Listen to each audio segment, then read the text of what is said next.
Before we begin the show today, we want to give a big shout out to Our friends over at Buzz TV have been making waves in the streaming community last year, and they're continuing to take it to a next level this year. They have some really interesting devices that we talked about on our Beyond the Streams interview with them. So if you missed that, make sure you check it out. And in the description below, there's going to be coupon codes so that you guys will continue to get the best deals from Buzz TV. And let's not forget our friends over at Omni Labs. These guys have this really cool robot that you could do telecommunications, have a telepresence. Now, what exactly is telepresence? It's literally being there and not being there at the same time. You could remote into a robot, and with that robot, you could pretty much control it with any device, any kind of cell phone, tablet, computer. You could move it around the office. You could move it around your grandma's house, your parents' house. There's so many things that you can do with this robot. Make sure you guys do check out Omni Labs Robotics for those links and get hooked up. Also, our friends over at SCD, Fat Cat Dog, has been taking launchers to the next level on all of your Android devices, giving you the ability to completely switch up any Android device that you're using, be it an Amazon Fire Stick, NVIDIA Shield, or a regular Android box, so that it's completely customizable and that you can help your friends and family take their devices to the next level as simple as possible. If you're looking for all of the greatest deals from Fat Cat Dog, FCD, make sure you check out the description below. And getting a VPN, guys. VPNs are so important right now. There's just so many things, people getting hacked, people getting ISP letters and DMC takedown notices, and just securing your information. You literally never know when somebody is watching you. So make sure you guys do get a VPN, because you do want to make sure you guys are protected. VPN does so much more than just protect your privacy. It gives you that peace of mind. And the same way how some of you guys have an antivirus to protect your computer from those attacks, getting a VPN just makes sense. Make sure you guys do check the description below. We have several links in there that we do recommend and we do like, we've tested. So make sure you guys do get yourself protected. It's all in the description below. Make sure you do get that protection. Make sure to subscribe to our channels and the podcast, and always leave us a comment or a review to let us know how we're doing and what kind of content you're looking forward in the future. With all that being said, guys, let's start the show.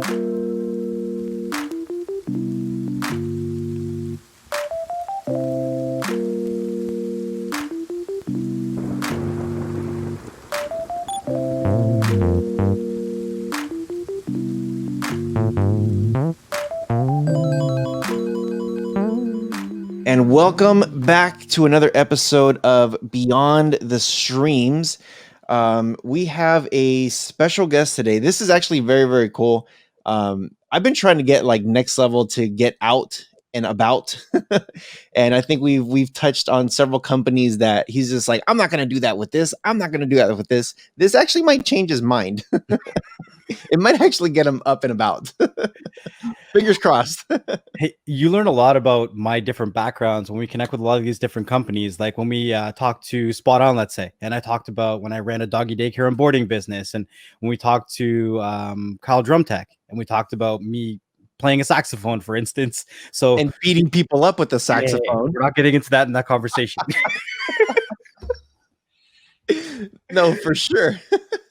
Super excited about this conversation because this is another thing that kind of hits close to home for me. There is so many good memories that I have in this industry, and I can't wait to dive into them with Kyle here. Yeah. So anybody out there listening, make sure you guys do check out the description, and we always leave links on where you can find any of our guests. So today we do have Kyle Rand. How are you doing, Kyle? I'm great. How are you today? Awesome. We're awake and we're plowing through 2021 already. Way to do it. Way to do it. So if you can, give us a quick of who you are, what do you do? Who do you represent? What it is that you're gonna, I guess, talk to us about today? Yeah. So, hey everyone, my name is Kyle Rand. I'm one of the co-founders and the CEO of a company called Rendever, which has been around for about 5 years and is specifically on the mission of reducing social isolation through the power of virtual reality and shared experiences. So, a lot of people, they hear VR, they hear AR, they think about kids, they think about video games, they think about Super Hot, they think about Beat Saber. But we at Rendever really think about, VR as an opportunity to really impact a demographic who really needs technology that will make their life better. So, little quick background on me: I very much grew up in the senior living space. I spent a lot of time as a kid going and volunteering in a senior living community, and we got to go and scoop ice cream every single day in the summer, which as a kid is obviously an amazing opportunity because you have all the joy of volunteering, but you also get all the joy of unlimited ice cream every day. So that was awesome. And then I went to school and I studied cognitive decline in the aging population, spent a lot of time working and doing research with the 65 plus demographic, and then had an unfortunate personal experience with my grandmother and moving her into a senior living community and seeing the impact on that across my whole family. And that ultimately led me to co-found Rendever because we started looking at the data behind social isolation and realized that the story that I saw with my grandmother is something that happens really all the time, and is something that we really, as a entire world, need to be addressing in a more aggressive way. So we started building a platform that was really focused on the use of VR to drive experiences that were going to make people's lives better. And I'm excited to talk about it. It's super exciting hearing you talk about that stuff. So I'm just going to say a brief introduction of how this kind of connects to myself, but I worked in the retirement industry as an executive director for one of the companies, and I lived and managed 3 different retirement buildings for 3 years of my life. They moved me 2,300 miles away from my home. They said when I went in for the interview, they were like, "Okay, interview's here. The director of that area is on the phone now. And in 30 days, you're going to be living 2,300 miles from where you live right now. You ready?" And I'm like, "Let's go." So I lived inside the retirement residence. All expenses were pretty much paid because I ate the same meals as the residents. I lived in the actual apartment buildings with them.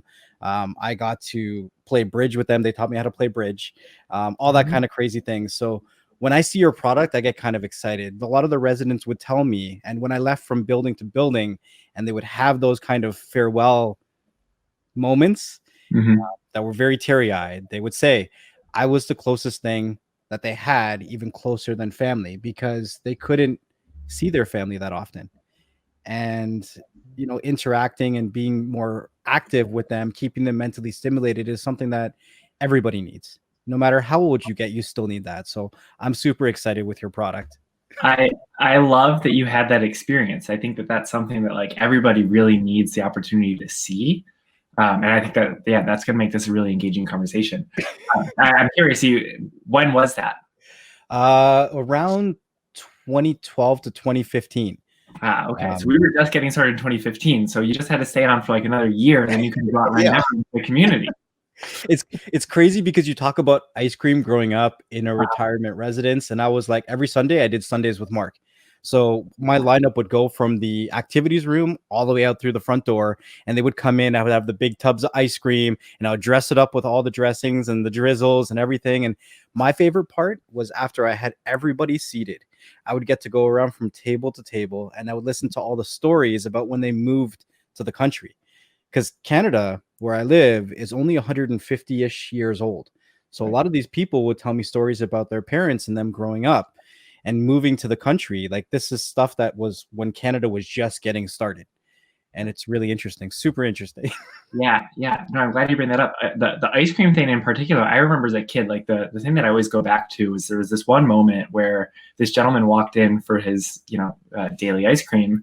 And I looked at him and was like, "You want rum raisin with chocolate sprinkles?" And just knowing that little tidbit of information about him, like, he got so happy and so excited and just like really leaned into a conversation. And I think like that it's such a small thing that created so much magic. And at Rendever, we're really literally everything that we do is all to recreate those moments, right? If we can get someone to smile together, to laugh together, cry together, and then have a conversation about it. Like, there's so much opportunity to provide so much impact.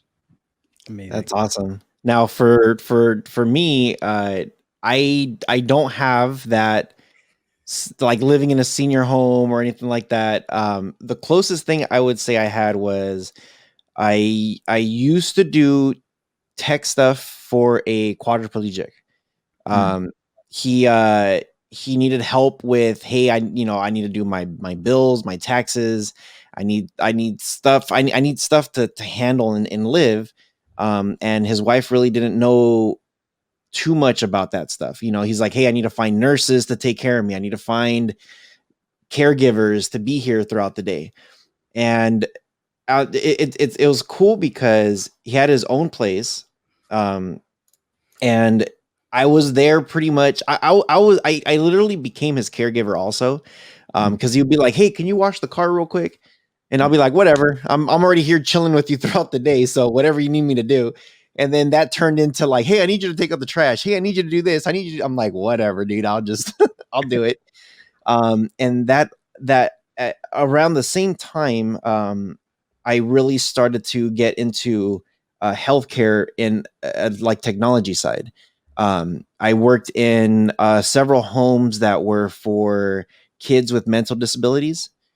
And so they had an office and I would go work in the office, and I was just like, I want to go look, I want to go see what the kids do throughout the day.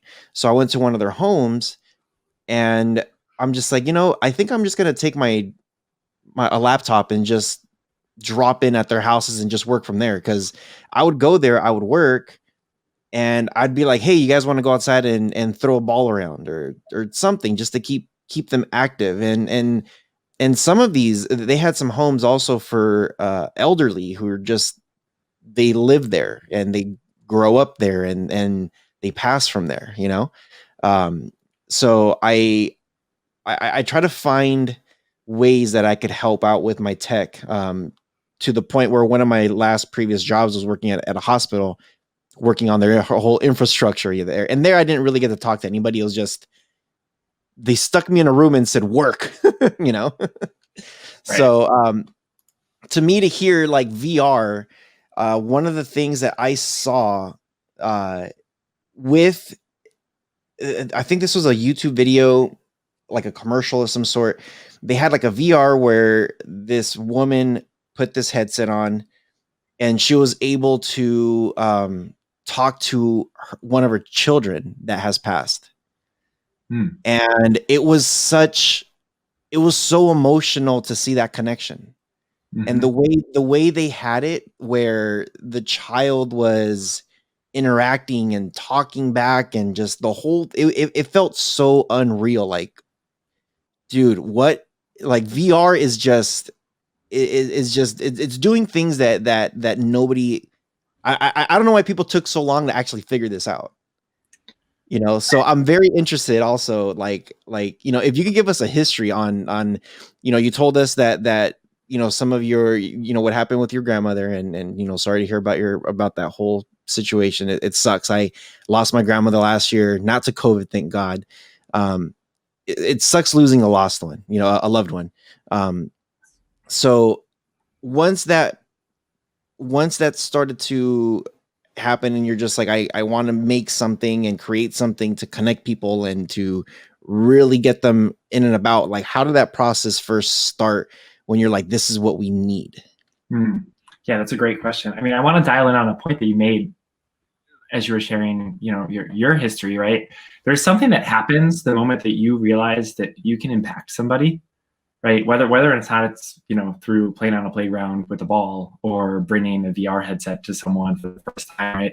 The moment you realize that the way that you approach the world can have an impact on the people that you're interacting with, like, really, like something just happens, and like it changes the way that you think about it. And really, for me, when we think about technology and the future of technology, like, there is so much opportunity for a lot of the tech that we just kind of brush off to have impact. Like, not a lot of people, I think, realize how impactful Alexa has been for this demographic, right? There's all sorts of technologies that we just take for granted because like, oh, it's great to be able to set a timer without actually opening up your phone or something like that. But the moment that you realize that something like that can actually really, really change the way that someone lives and in a positive way, like it's almost impossible to not want to repeat that and do it again and again and again.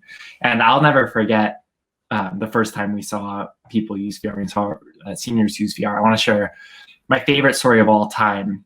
Pretty early on into like when we were actually ready to sell the platform, we went to this community in Connecticut.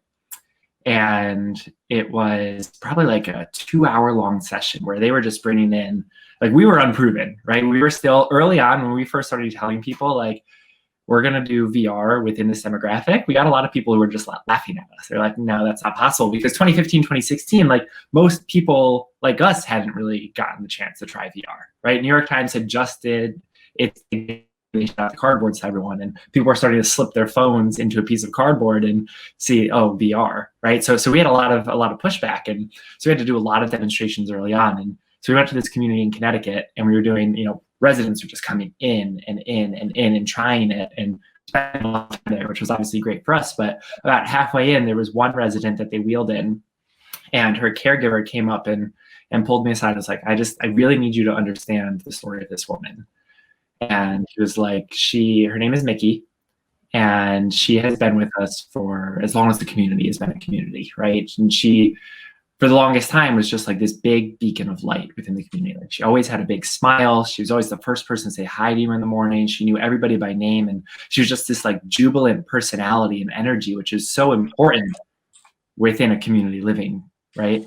And unfortunately, what had happened was just a few months prior, she was diagnosed with early stage dementia and moved into her locked memory care floor. So that she moved upstairs. And what happened during that transition was she essentially shut down. And the biggest symptom that hit her was expressive aphasia, where you essentially lose the ability to properly communicate.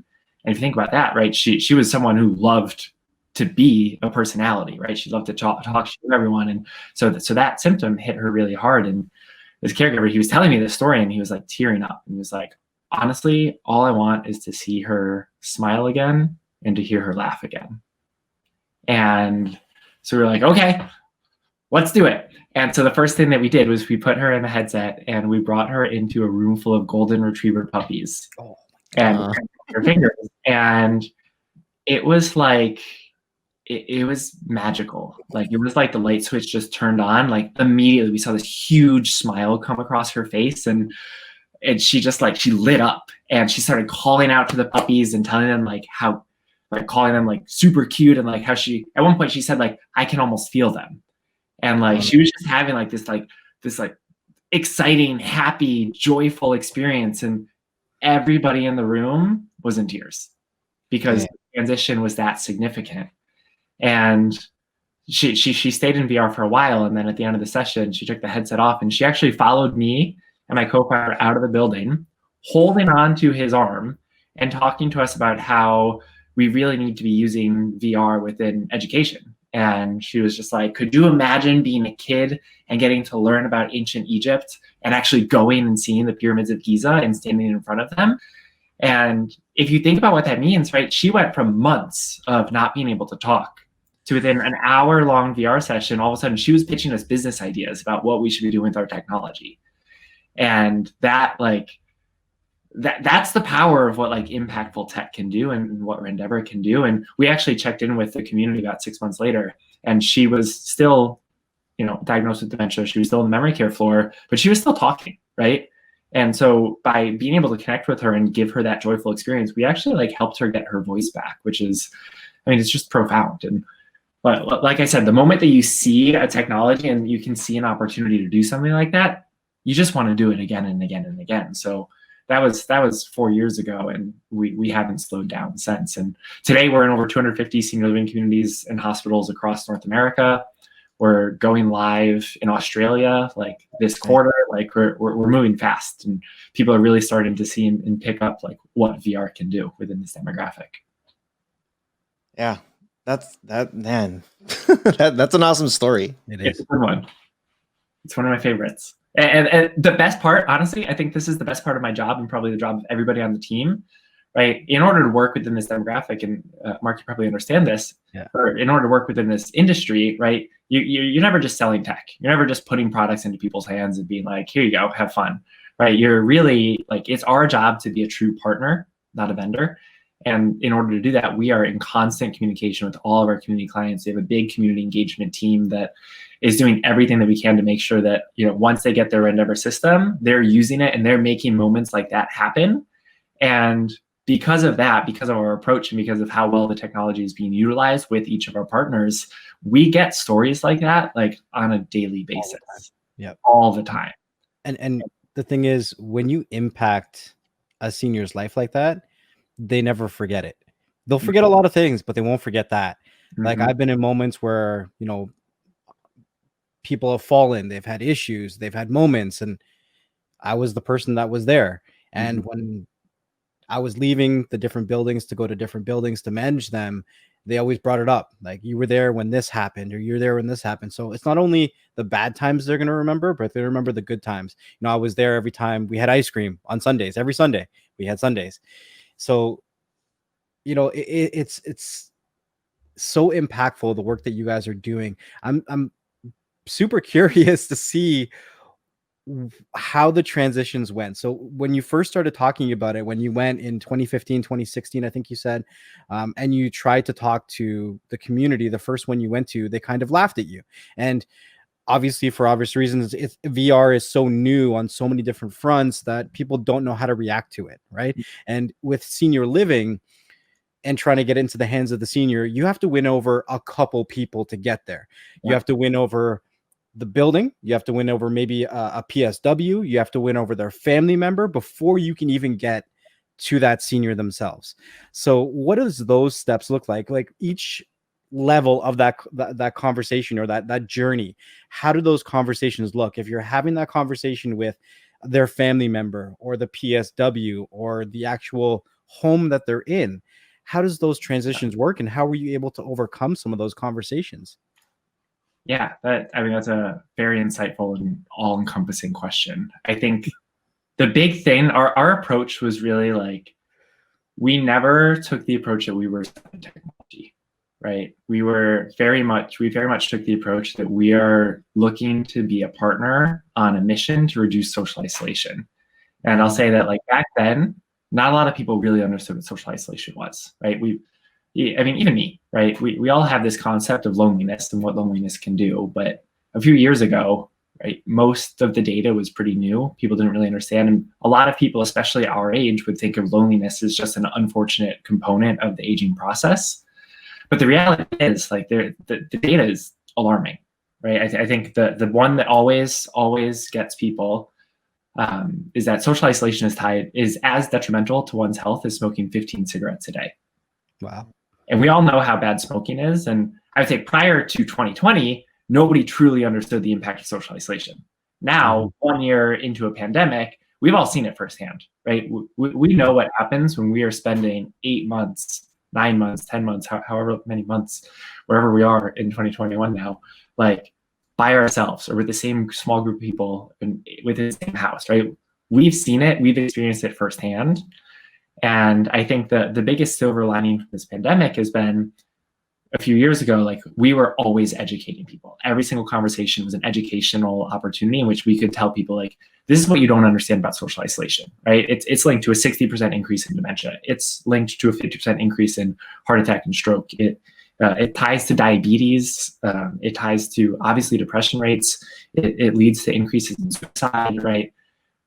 Today, people understand it.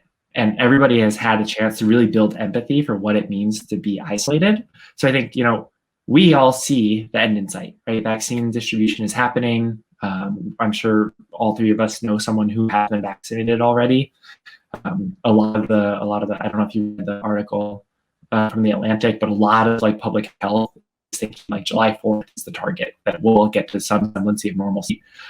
Unfortunately, like, while we have an opportunity there, you think about this demographic, once you get to this point in the aging population, right, this becomes your new normal forever, right? You're going to live in this community for your whole life. And so we need to make sure, and this is what has been really happening within senior living across the past 5 years, is no longer are these buildings being created as like a healthcare facility, right? That idea, that's old school. Right now, what senior living needs to really be providing is a sense of community. And so at Rendever, what we're doing is we're empowering a sense of a thriving community through our technology. And when we tie everything back to that, and every single conversation we have, we tie back to how exactly the newest experience that we launched is going to allow your residents to actually build a conversation, right? That's when it really hits home, because everyone understands social isolation sucks and it's dangerous.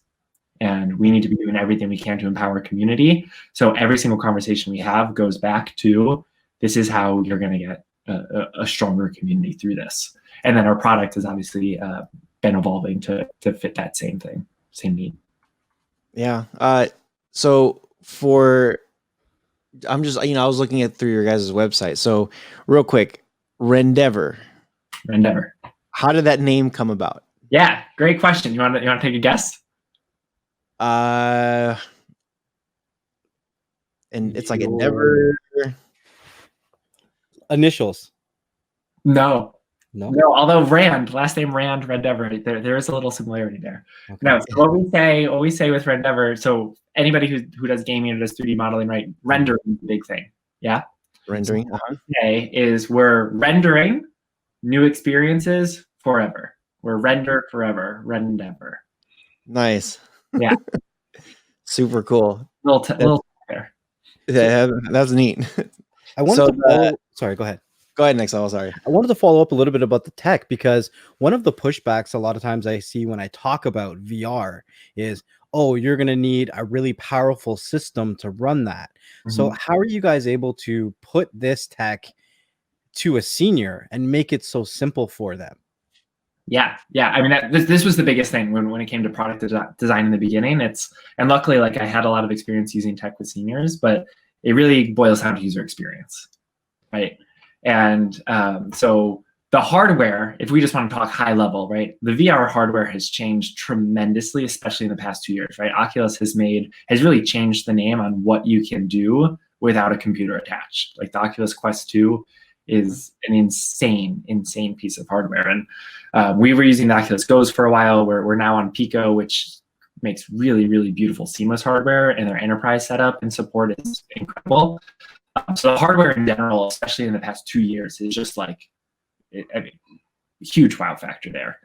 But from an actual end user experience, right? Anybody takes off the shelf hardware and they put it on, the setup process is still not easy, right? The learning process is still not easy. These are all new interfaces for so many people. The first time you're picking up a VR headset, you're learning how to interface without actually seeing your hands, right? At the simplest level. And a lot of the tech has been built for this demographic rather than someone who is 75 plus. So there is a lot of friction. And the thing with building any single product within this demographic is the moment that you introduce friction, you're going down a dangerous road, because you'd never want to make someone within this demographic feel like they don't understand technology, because then they're not going to want to associate with it, right? They're going to disassociate and say, that's not for me. So what we did was we took the approach that we never actually want to require the older adults to interface in VR in any way. For them, it's as simple. You take this headset, you put it on, and you're in the experience. And then what we've done is we've created a tablet controller where staff members of the community or family members or volunteers, someone who understands how to use technology and smartphones, right? They get a tablet. They have our entire library of experiences available to them on that tablet. They want to go on a walking tour of Paris. They start that walking tour, and then that immediately updates the view on all the headsets that are connected to the system. So we essentially take a networking approach to allow us to remove the user interface from seniors and put it all on the staff members. And then, of course, we make sure that for the staff members, it is as simple to use as possible. And then the most important caveat there is we're not just doing entertainment, right? You can't just throw someone into a video and expect them to have a good time and say that that's impact. So on top of that tablet, every single experience that we deliver, there is a conversational layer, a conversational platform on top of it. So we're actually within each experience giving the staff members the tools to build a dialogue and build an experience that gets people to engage and gets people to react and gets people to say wow together and to laugh together and to answer questions together. And that's where the magic happens, right? It's by creating those micro moments where people are sharing in the experience that, they then take the headset off and they're sitting next to friends, right? And they continue to have that conversation. They're going to go sit down at the lunch table together. They're going to go get Sundays with Mark, and they're going to continue that conversation. And that's the true magic here. So on this headset, how long? I guess how long is like the battery life on this thing? Yeah, it probably runs. I mean, it depends on what type of programming you're doing, but typically runs for about an hour and a half. Hour and a half? Yeah. Okay, so that's cool. Yeah, that's not too bad. And then you probably figure that when somebody does put it on, they're probably going to use it for like maybe like 5-10 minutes. Yeah, so it really depends. If you're just wanting to like try it, or you're just getting started, yeah, you might just do a couple experiences that last 5 to 10 minutes. Typically, what we see our communities do is they're scheduling 30-minute to 1 hour long sessions. And an important thing that we do also is we make sure that the tablets that we use, you can cast them to any big screen within the community. So if you're going to congregate residents, right, you might not all want to put on a headset because they haven't tried it yet, or you might only have 4 headsets, but you're having 20 residents show up. That casting allows everybody to be a part of the experience, regardless of whether or not you're wearing a headset or not. And then what we see happen is, they see the reactions of the people within the headset, and they're like, okay, my turn, right? So then this like sharing dynamic kind of starts, which is always really fun to see. That's cool. So with the tablet, I know we're starting to really dive into the whole tech thing now, how it works.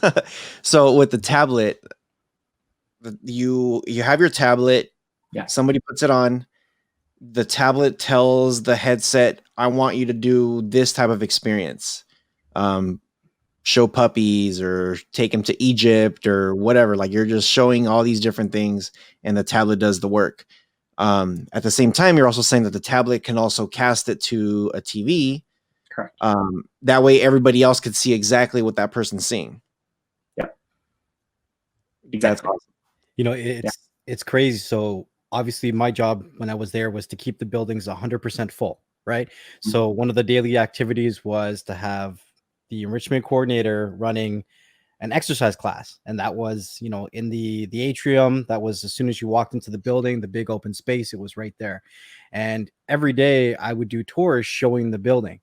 And I can just picture it being right after the exercise class. We're having a cool down period. The whole class is putting on the virtual reality headset and it's being casted in front of them. So as I'm doing a tour and I'm walking somebody through the building, it's a selling feature. Look, you can see it. Everyone's enjoying it. Everyone's talking because they're seeing the same thing. And you can see as an outsider exactly what they're going through, what they're experiencing as it's being casted. To me, that's a selling tool and a feature and a bonus for any building that's going to have it. I'm just picturing everything in my head going through those paces and being able to use that to really enhance and enrich their life and show the potential for anyone else that's going to be living in that experience as well. Do you see that majority of your sales, would you say, are individual or to actual homes or residencies where the retirement or the seniors are living? Yeah, so it's pretty much 100% to the actual senior living communities. It's where we focus, and you nailed it, right? When you think about, everything really boils down to impact, and if you can impact a resident, if you can get those conversations going, right?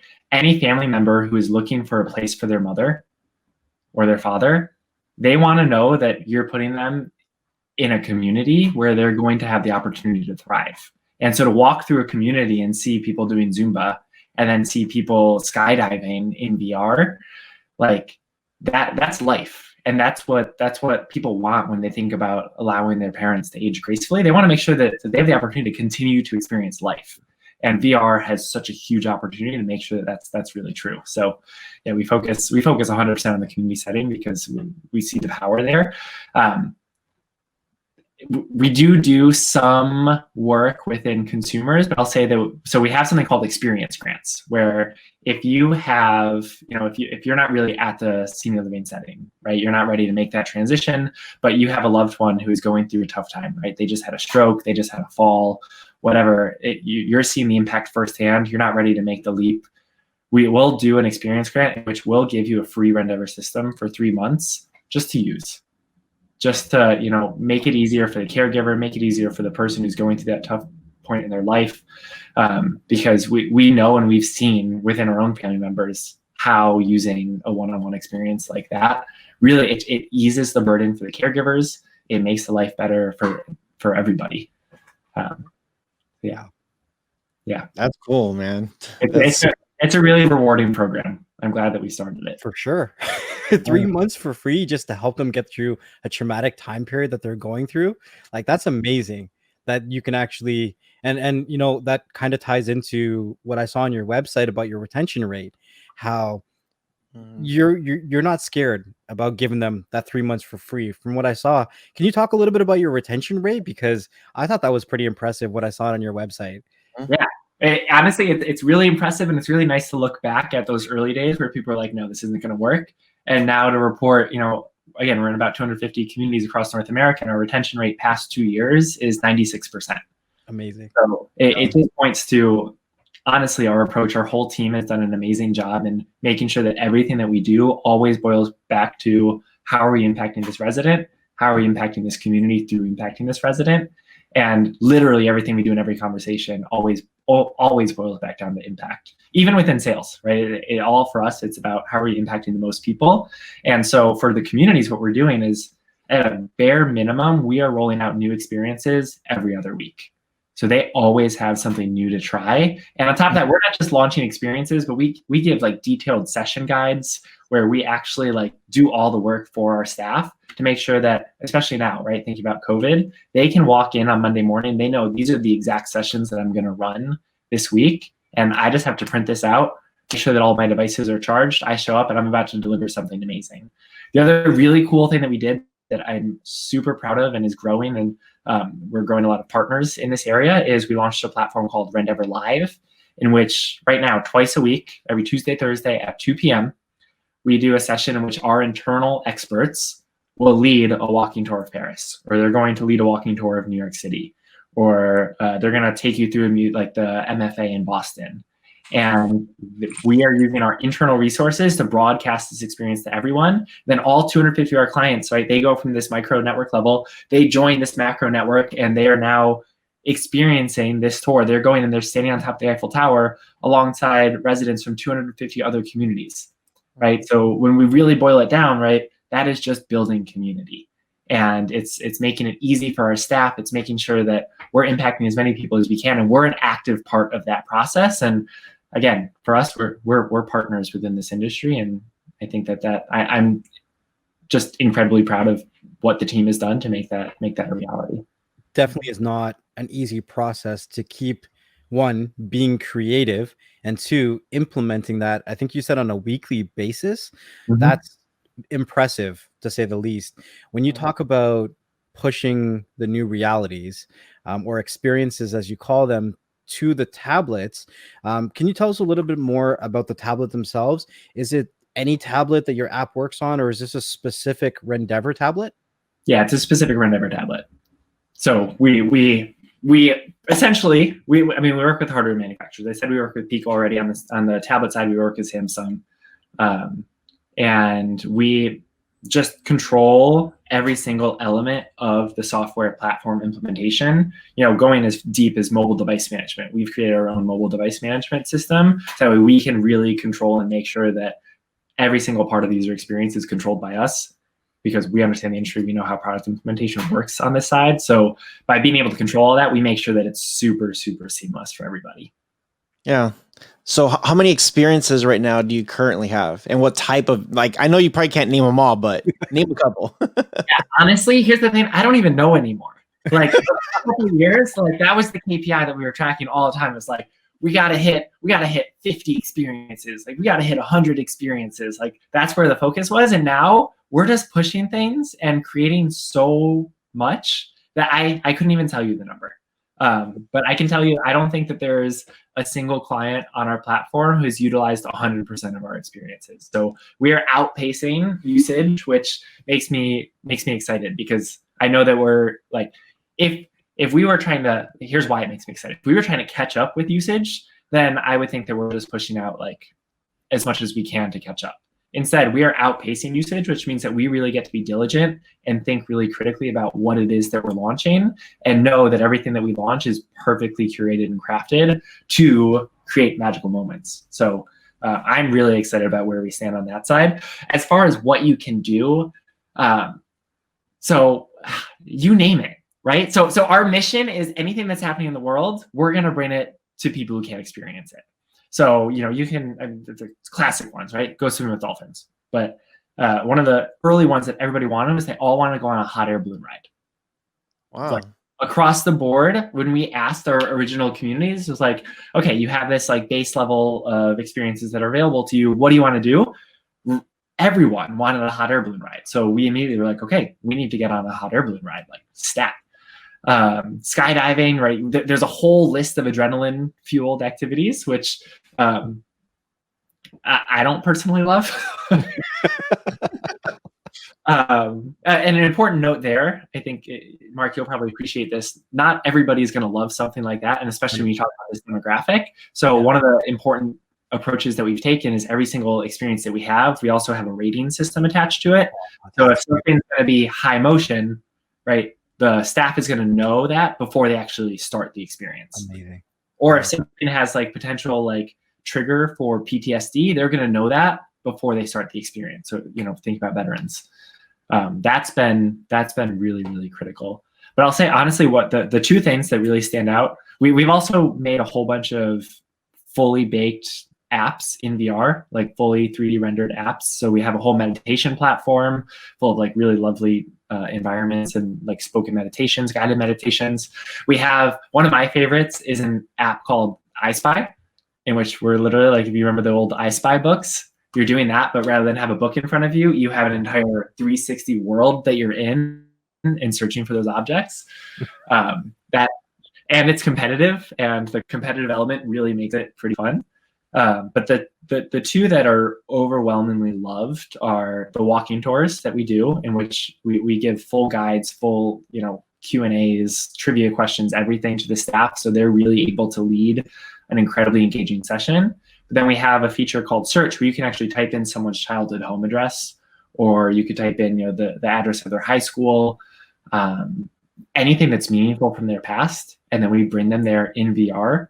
And the moment that you put someone in front of their childhood home for the first time in 30, 40, 50, 60, 80 years, it's like incredible, because all of a sudden, like, you hold on to those memories forever. And so all of a sudden you're standing there and you see this life-size house in front of you, and like you point over there and you're like, I remember this one time, and a story will just come up, right? And you'll point over there and I'll remember this other time, and a story just comes up. And by creating an opportunity for those stories to be shared, you're creating an opportunity for the staff and the residents to all get to know each other on a really like fundamental level. And it's one of the best things to watch. It's okay. Like, you got me super excited because I got like multiple questions now, but you mentioned cooperative, like multiplayer. They can take people with them if they're all wearing the headset. Yeah. It's all synced. So everybody, on average, our communities have 6 headsets. Everybody is experiencing the same thing at the same time. Okay, that's like mind-blowing, because they love to share stories about themselves, about where they've been, what they've done in their life. They all come with all kinds of crazy stories. So when you say things like they have a rating, yeah, because some of them do have PTSD and have fought in some crazy wars, and then you have others that are pilots from long time ago, and all different forms and factors. And if they can say, hey, I used to work here and I did this, let me take you to the airplane I used to fly and tell you about it. Do you guys also have like an ability to record that session so it can be played back or sent to a family member? Because that's like, I'm getting excited just listening to that. Yeah. Yeah, no, not yet, but you understand why we would want something like that, right? And yeah, when you think about making the family members happy, it's doing something like that and letting them experience it. I'll say one of the cool things, so family members are obviously a big part of the whole community process. We have a family platform that we're actively improving, and 2021 is going to see a lot of improvement for, where family members can go in and they can upload they can create life stories. So they can pre-enter the information, like where did you grow up, where was your high school, where did you get married, right? All these meaningful locations. They can pre-create a life story for their loved one, which is especially beneficial for someone with memory care who might not be able to just bring up the address. They can also upload old family photos and family videos. And this is a study that we're actively doing that's funded by the NIH and the National Institutes on Aging here in the US, looking at the impact of things like this, like uploading family photos and old family videos, and then allowing a family member who's at home and their loved one who's in the senior living community, they both put on their headsets and they come into this virtual family room. And they're sitting on the couch next to each other. And then on the TV in the virtual family room, it's casting all these photos and videos. And it might sound low level, but what we see within these sessions is like they'll spend up to an hour and a half just looking to these old memories and talking about them. And the impact of that from both individuals' mental health is great, but from the relational dynamic and the relational health, the impact is huge. And we're eagerly, fingers crossed, we're eagerly awaiting a funding announcement for our phase 2 clinical trial looking at exactly that, this virtual family engagement opportunity. And then the one other thing that you can do as a family member is you can actually take a 360 camera and you can film something and upload it directly to our platform. So if you had like a wedding that was happening that you couldn't bring your grandmother to, you could take a 360 camera, film the event, upload it to the platform, and then grandma could experience it in VR. Shit. Yeah. Man, I wish we would have had this conversation several years ago. When my grandma was still around, because she wasn't able to attend my wedding. She wasn't feeling good. She gets really she used to get really tired. She would get up. So this woman, let me tell you, 6 o'clock in the morning, she'd be out of bed, getting ready for the day. Mm-hmm. By 6:30, kid you not, within 30 minutes, she was in the backyard or in the front yard tending to her roses, her plumerias, her whatever plants, like it was like an oasis. And she would be out there just like working. And we're just like, Grandma, you are like, this was now 5 years ago when she was 90 years old. I'm like, you're 90 years old. What are you doing? And she's like, if God's giving me the power and will to go do it, I'm going to do whatever the hell I want. I was like, all right, calm down, Grandma. Okay. And what would happen is she would pretty much be out there till like maybe about 10 a.m. Then she'd go into the kitchen. She'd start cooking something. She'll sit down, have her coffee or whatever. And then usually about noon, it's when she's like, okay, I'm going to bed. Like, she was just knocked out, tired. And sometimes she wouldn't know, like I would come visit her and she's out there like picking up a pot. And I'm just like, okay, I know that's heavy for me. What are you doing lifting up that pot? Because I know you're about to knock yourself out. And yeah, no. And my uncle would be like, trust me, I'm over here chasing her around. And then she's chasing me with her walking cane to get away from her, to leave her alone. So yeah, she ended up, I remember she overworked herself and she was just like, I just want to stay in bed. I just don't want to, I'm going to call him. I'm going to call them. I'm going to congratulate them. They can come over. I'm just, I don't feel good. I'm going to stay in bed. Mm-hmm. So, it was a bummer for sure. But, knowing that technology like this exists, this was 5 years ago. So you're just starting too. So it's kind of like, dang it. Yeah. I mean, what you nailed it. Like we all have somebody in our life who is aging and going through this process and, we've seen firsthand how the process might not always be the best and can be tough. And because of that, it's just like, it's so easy to connect with this and to see the opportunity for impact. And really a lot of what we do boils down to giving people peace of mind, right? From a family member perspective, like if you know that your mother or your grandmother is, no matter what's happening as the process happens, they're smiling throughout it, they're laughing throughout it, they're staying connected with you through those emotions throughout the process. Like it's just really great for everyone. We've also, recently seen a really big uptick in hospice organizations working with us. So as people are really approaching the end of life, allowing VR and specifically like bucket list items to be a part of that end of life process has been really powerful. I wanted to follow up on, I'm going to call it multiplayer because I don't know how else to call that, right? Can people dial in that are not at the same location?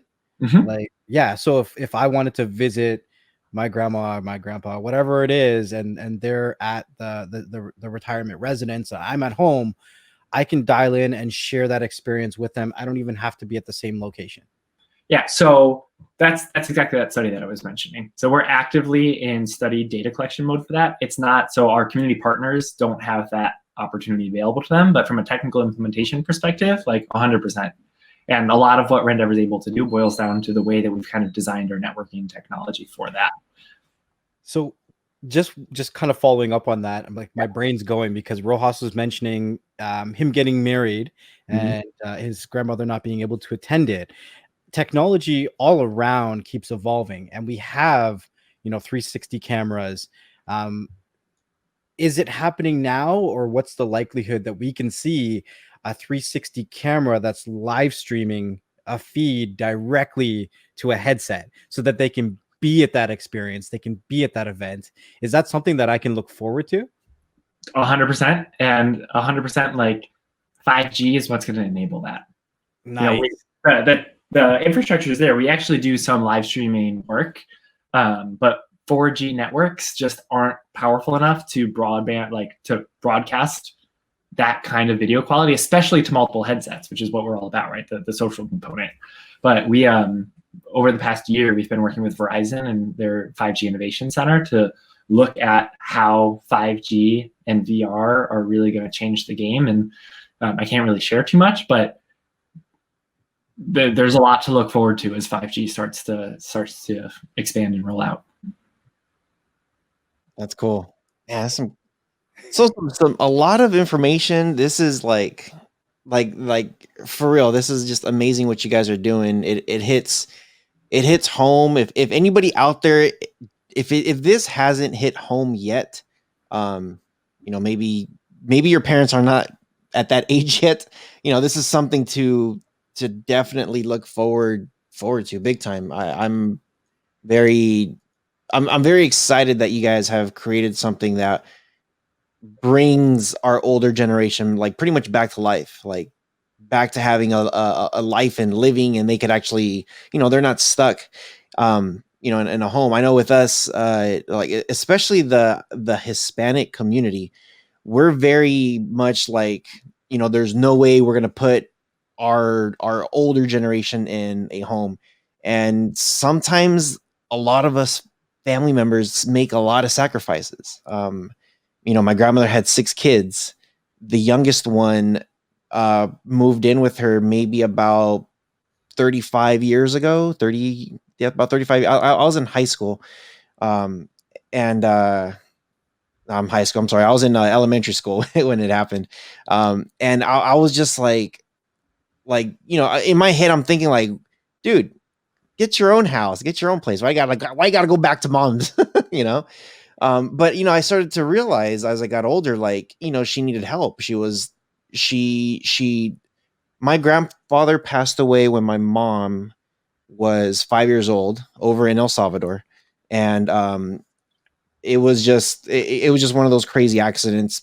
A dog was chasing my one of my uncles. Instead of biting my uncle, it bit my grandfather. Dog ended up having rabies. And El Salvador back in the, I don't know, 1950, 60, whatever it was back then, there's no medicines to do much, like it's pretty much like as soon as you got bit, you should have gone to the hospital. But with that culture, very machismo, like, I'm good, I'm fine, let me just wipe it off, to 24 hours later you're sick, and then you're like, well, maybe I should go to the doctor. And he didn't last 2 days after that. It got him and took him quick. And when I finally started realizing why one of my uncles moved in, he bought the house from her. He said, "This is the master bedroom's yours. I'm not taking it over. I want to be sure the house stays with the family. Let me give you money. You could do whatever you want with it. You live here. We're good. And he pretty much took care of her until she passed away. And we have a very tight bond, and that's just one of those things that, like, some of us family members, like my cousin, his son was like I've never moved out to help out my mom and dad with grandma, and I've always tried to go and visit her as much as I can, and stuff like this, like, Next Level and I were talking about this a year ago, when it was roughly about a year ago, when she started to get a little bit sick, and it was like my uncle, "Hey, how do you set up Skype on the TV?" I'm like, "Skype on the TV? Really? Like, dude, get your laptop, open up Skype, plug it in." Like, come on. But my grandma just wasn't, like, the last, yeah, like maybe 5 years. Like, she wasn't really. She would go and stay the weekend at my mom's, maybe stay the weekend at one of my uncles or aunt's house, but that was it.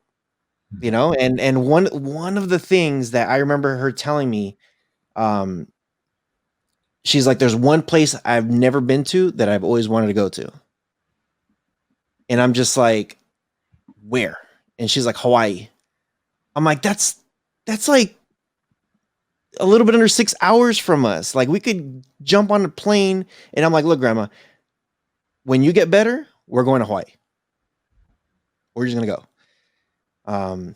And yeah, and never, we were never able to physically be there. So it was very emotional for me. So what I would do is one of the things I remember on that Skype call was like, "Hey, grandma, here's some pictures from me in Hawaii. Here's some videos. Here's some stuff." And it was hard. It was hard to go through that. Yeah. I could have only imagined. I don't know. I could have only imagined if she put that thing on and been like, you know. Yeah. Yeah. That's, you totally understand why technology like this is like really important, and why, as technology focused people, like, we really think about how we can be using technology to allow people to stay connected. So I wish that we had Rendever around 6 years ago. I wish that we started early enough that you could do that. But Yeah. We in the retirement community that I lived in, we had days like France Day, and we would dress up with the hats and we would do the food, and Rendever just seems like the natural evolution of that. Yeah, we can actually go to France, we can eat the food, we can dress up, we can have fun, we can meet the people, we can hear the people speaking French, and we can, I don't know if you can take screenshots of us in it, but you can share that experience and put that into the community, I don't know, newsletter or newspaper, everything that goes out to the people. So it's about taking those moments that we wish that we could capture, but putting it into present time now, because you are able to capture those moments, you're able to create them. I think about so many times, like, the older generation are busybodies. They never sat down, and now they're put in a place and a position where they don't really have a choice. And I would see it all the time. They would end up with things like dementia, and I would find them wandering outside the building. And I think, when I think about Rendever, I think about the opportunity where they can still wander without wandering, and it makes me feel safer. yeah, I mean, nailed it. Like, one of my favorite ideas is like this fully immersive thing in which communities can really get creative, and we've seen it happen.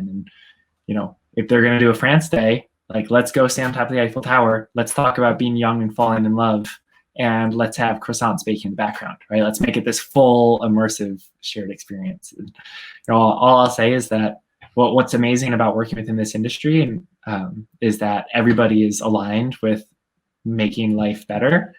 And I think what I'm excited, hearing stories here, is what I'm excited about is we get to look to the future now. and we get to look at technologies like VR and really making sure that the future of aging is always improving and allowing people to stay connected and allow families to stay connected through the end. So Yeah, for sure. Thank you. Like, seriously, this is awesome. So I don't want to start ranting again, or I'm gonna start getting emotional again. But if you can give us, pretty much this is just wrapping up. If you can give us, I guess, where we can find your guys' products, and just anything, any last thoughts that you would like to leave us with. Yeah. I mean, I just want to thank you both for having me. Definitely. And to everybody listening, don't forget about your grandparents. Don't forget about the people who are aging in your life, and figure out ways that you can use the things that you use on a daily basis to make their life better. And if you need help, look to companies like us, because that's what we're dedicated to. And so if you want to find out more, you want to find out more about our approach, our experiences, etc., go to our website, rendever.com, and you'll find lots and lots of videos on there that are linked about stories like Mickey's. And I encourage you to enjoy and maybe cry a bit. It's amazing the work that you guys are doing. It's humbling when we can connect with businesses and companies that have such a journey and a mission to affect people's lives in such a positive way. If everybody I think everybody should follow your journey, even if they don't have somebody in a retirement home. I'm pretty sure that on your website, you'll have somewhere to sign up for news and emails and letters and stuff like that. I encourage everybody, just stay in the know. Even if you're not looking for a VR headset for a loved one right now, everybody knows somebody in a situation where they need this information, and you should be in the know. Like you said in the beginning of this interview, we never really understood social isolation until the past year. And if it's affecting us, it for sure is affecting them. So I encourage everybody to check the links in the description of the podcast. Make sure you check out Rendever. Leave us a review on any podcast platforms, or a comment if you're watching us on YouTube, and just stay in touch, stay in the know. And I'm super excited. I'm excited for future conversations with Kyle. I want to have more conversations with you for sure. So I know that we're going to keep in touch. But yeah, I'm grateful for the conversation. Yeah. Thank you also. Just want to say thank you on behalf of Beyond the Streams, that this is a really good, hearty, it's heartfelt conversation. And hopefully whoever is listening out there or watching, whatever platform we're on, make sure you guys are making sure you check the description below, and you guys could find their stuff, because this is something that's very cool, very neat, and tech continues to move us forward. So this is, I like to call this like meaningful tech. Like, this is something that means a lot, and you should really consider. So thank you, Kyle, one last time for being on the show. And with all that being said, stay tuned to the next episode. We will be here, and you'll never know who's going to stop by. So take care, guys. Peace out. Peace. Thank you.